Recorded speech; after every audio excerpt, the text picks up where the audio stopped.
Hi, my name is Skylar, and for this, I'm going to be discussing The Shining, directed by Stanley Kubrick.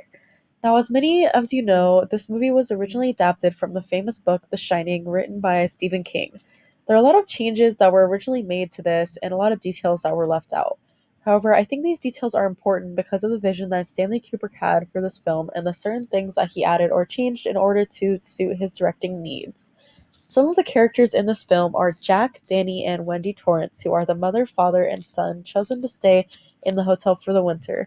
Some additional characters are Tony, which is Danny's imaginary friend, and Dick Halloran, who is chef for the Overlook Hotel and shares the same powers as the son Danny. A lot of people, including Stephen King, didn't quite like the movie compared to the book because of its change and lack of detail. However, I disagree with this and think that The Shining is a classic. Ever since I was little, I've loved horror films, and The Shining was one of the very first ones I ever watched. It's a very nostalgic movie for me, and I enjoy watching it every time. There's also a ton of little details in the movie that I feel like every time I watch it, I realize something completely different every time. I think what makes this movie so great is especially the acting, cinematography, set design, and of course the score.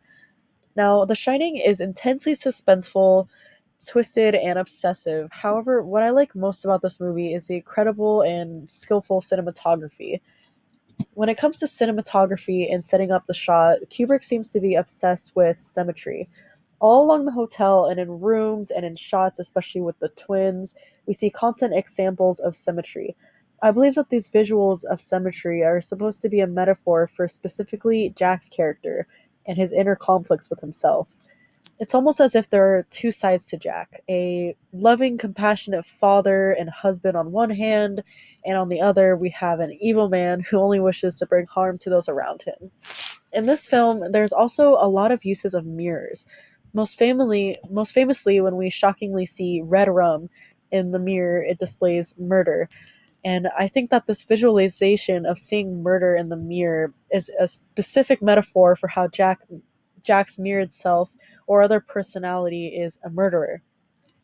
Overall, the contrasting personalities in the mirror and the symmetry that we see visually in the film, I think is just a really cool aspect that Kubrick chose to bring in for these metaphorical optics into the film.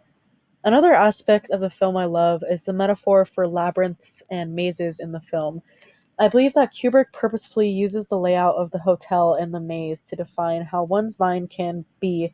And if we look in the layout of the hotel, especially in the scene where Danny is riding around on his tricycle, the hallways seem to twist and turn endlessly, similar to the ending scene when Danny is running in the maze away from his murderous father. I believe this everlasting layout of the hotel and the mind-bending way of the maze are metaphors for how one can get lost in their own mind, and especially in isolation, and slowly drive themselves insane, similar to how Jack slowly loses his mental state towards the end of the film. The last great aspect of this film is, of course, the music, and the music in this film is very unique, not quite like anything I've heard before. It can be really soft and quiet at times when the suspense is building up, and then there's these super loud, abrupt, and overpowering crashes in the music that really adds to the excitement and suspense that the scene may have. Overall, I really love the suspense and the uniqueness of The Shining, and the wonder it brings me every single time I watch it.